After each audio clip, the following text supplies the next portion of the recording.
When it comes to the fine art of superior tailoring, nothing quite matches a bespoke and tailored suit from London's famous Savile Row.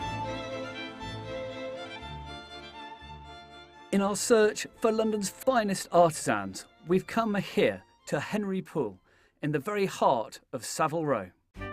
Henry Poole opened the very first tailor's shop on Savile Row in 1822. And with clients as prestigious as Charles Dickens and Napoleon III, Savile Row became the place to go for tailoring in London. And before long, other tailors began moving into the street, making it the mecca for bespoke tailoring that we know today. Today, the store is managed by Simon Cundy. Simon is the 7th Cundy to fill the role, and I can't wait to talk to him and find out a little bit more about the shop's history, and in particular about the origins of one very famous suit. Thank you very much for welcoming us here at Henry Poole, the company that bears your family name. An immense history here. To me, black tie has been synonymous to me with smart dress for our last 150 years. And it really started with you guys. Can you tell us a bit more about that? Well, absolutely. I mean, we are in fact famed for inventing clothes and the tuxedo as it became known as, but its origins come from here. In fact, it was Edward VII, the great dandy king, where we actually had cut off his tails for his household evening dinner parties, where a gentleman by the name of Mr. Potter came over from America with his wife and actually dined at Sandringham and admired the actual costume and of course asked where it came from. Well, at that point Henry Poole made one up and he went back to the States, of course living in Tuxedo Park, where it was eventually named and famed by Lorillard for copying it too, but it was actually sent from here across the pond and named the tuxedo. The cost of a bespoke Henry Poole suit starts at just over £2,500 and has been known to reach £15,000 for a bespoke Vicuna wool suit. What to you defines the Poole suit that I could see someone walking down the street with? Well, typically we love a little bit of drape, and that's obviously the shape in the chest area here. Yep. We do like a high gorge, which is very much a Poole stature, and little sleeve heads here. That's typical of sort of Poole thing with a high waist. And then there's all smaller details, such as you know, the 2-hole buttons, which is very much our house style, and plus also our clubhouse stripe lining is obviously our own style. And then Poole thing is very, very discreet, where we actually have the label at the back of the neck, rather than anything flashy inside the coats here. How much has the actual job changed with the cutters and sews? Obviously the materials have changed. The actual materials we use today are much lighter, much more technical, much more blended. So we're able to adapt to this sort of way in terms of how they change and how they react when we put them together. But the actual method is still made the same sort of way, really. There is another side to Henry Poole's business where adherence to tradition is taken to another level. It is a discipline which demands a different set of skills and a lot more patience.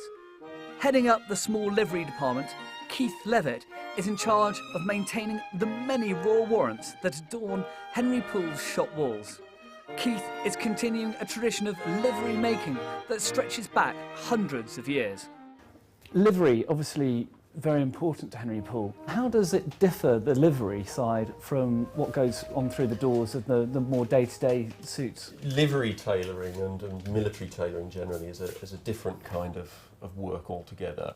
It's like running a marathon making one of these, because you know, with 60 plus yards of gold to be sewn on by hand, you know, that's a lot. It's closer to light engineering than tailoring. I mean, one of those livery uniforms there will take about 6 weeks to produce. The ones that we're replacing now, of which that's a specimen, was made in 1902 and it's just come out of service. A lot of the old ones, in fact, the tailors themselves will have written their name on the sleeve lining. I hope you do the same. Yes.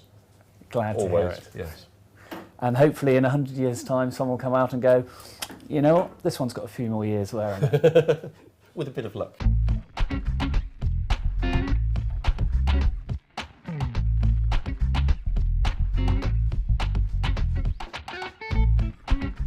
As fascinating as the history of tailoring is, it means nothing if there is not a supply of fresh-faced young apprentices waiting in the wings to continue the traditions. One of Henry Poole's brightest young stars is Rory Duffy, winner of the prestigious Golden Shears Award, Britain's highest accolade for aspiring tailors. Rory, congratulations first of all. The Golden Shear for this year, a very prestigious award. You've won it.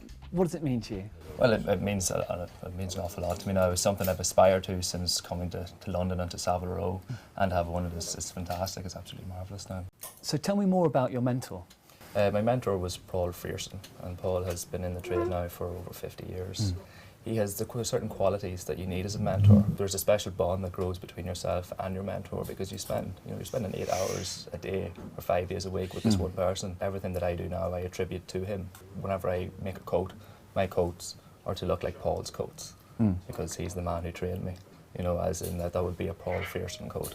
And in a few years' time that'll be a Rory Duffy coat, which would look remarkably like one design. It's the next generation, so if you don't have that, then obviously it's like a dying star. You have to have the next succession of quality tailoring and product to survive. At the moment it's quite fashionable. We certainly have many resumes coming through the door, but it does take possibly around 5 years to actually become a qualified craft tailor.